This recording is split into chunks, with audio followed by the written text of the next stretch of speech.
Vous savez, il m'est arrivé d'animer des ateliers d'écriture en EHPAD.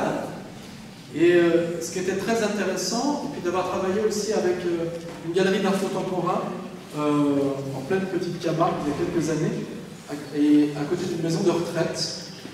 Et en fait, ce qui était très très chouette, tant dans l'atelier d'écriture que dans la visite de ce musée d'art contemporain, c'est qu'en fait les personnes âgées s'autorisaient avec le langage des libertés auxquelles les personnes actives et insérées dans l'existence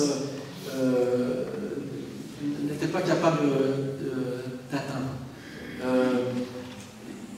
Il y avait dans le rapport au mot, dans le rapport à l'écriture, une espèce de joyeux jouan-foutisme dans l'atelier d'écriture que j'ai pu animer dans les EHPAD, qui était très intéressant parce qu'on s'émancipait des conventions, on s'émancipait d'une parole d'un langage ou d'une écriture qui était normée, qui était régulée.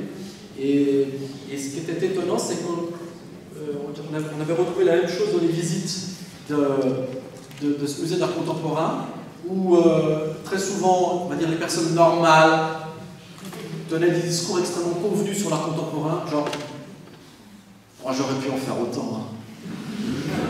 Alors, putain, et combien ils vendent un truc pareil?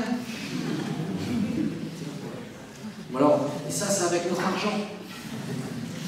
Et en fait, c'était très intéressant parce que la personne normale, en fait, elle est tétanisée à l'idée qu'il puisse y avoir un langage, le langage de l'art contemporain, qui est un langage qui échappe à ses codes. Elle est terrorisée à l'idée d'être déstabilisée par quelque chose qui échappe à des principes qui sont des principes d'économie psychique. Et les personnes âgées, dans cet état où il commence à y avoir des fissures, des ouvertures, ça commence à fuir de partout, et bien on n'est plus dans un rapport économique avec psychique, et on s'autorise parfois tout, parfois n'importe quoi, mais on s'autorise.